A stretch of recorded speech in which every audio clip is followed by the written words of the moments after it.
Kooti ekibuga ekubyeko abatuuze okuva mu bitondo okuli Kiboga ne Kyankwanzi oluvannyuma lw'okufuna amawulire nti omugagga David Mugabe agambibwa okubaliisa akakanja ku ttaka lyabwe akwatiddwa. Mugabe ono kigambibwa nti gye buvuddeko ye yamenya ennyumba ya Katimbo Faustin ow'emyaka 72 n'okumenya faamu ye ng'ente zonna ezaalimu zaatwalibwa. Baamukwatidde mu bitundu bya Kampala n'azzibwa e Mubende gye yaddiza omusango era bw'abadde mu maaso g'omulamuzi Emmanuel Leon Drajole amusomedde emisango egy'okwonoona ebintu by'abatuuze. Wabula bino byonna Mugabe abyeganye ng'agamba nti n'olukujjukujju olw'okumubbako ettaka lye.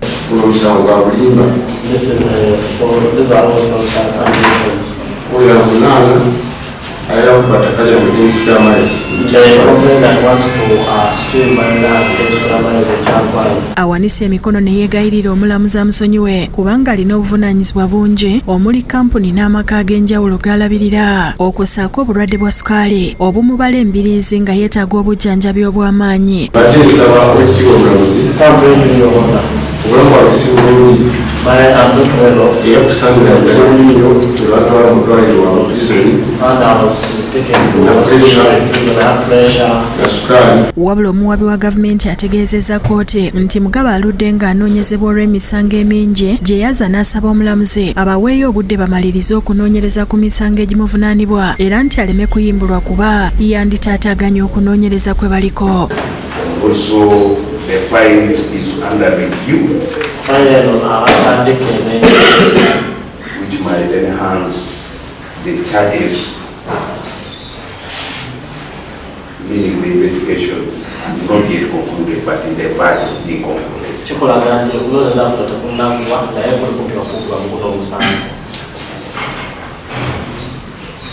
We still maintain our prayer that gives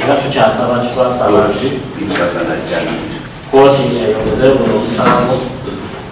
Mugabe ne bannamateeka be basabye omulamuzi akkiriza okusaba kwabwe okw'okweyimirira nga Mugabe aliko ne banne ababadde mu kooti bakoowodde nga basaba bamuwolereze wabula byonna tebimutaasizza. I have instructions to apply for bail.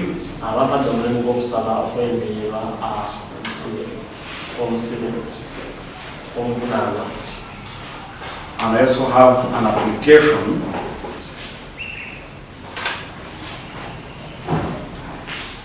as to the status of the properties of the accused.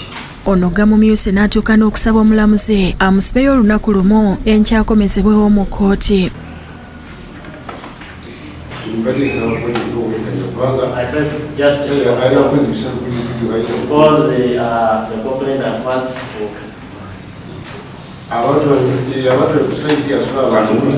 Kyokka omulamuzi bino tabiwuliriza n'alagira atwalibwe mu nkomyo gy'agenda okubeera okutuusa nga lumu omwezi ogujja lw'anadda mu kooti awere nembe n'emisango egimuvunaanibwa. Gye buvuddeko Minisita Mayanja yayingira mu nsonga z'abatuuze bano oluvannyuma lw'amayumba gaabwe okumenyebwa era n'alagira Mugabe akwatibwe olw'okugobaganya abantu. Abdul Muwonge yakusakidde eggulire lino ku Rabukedde TV.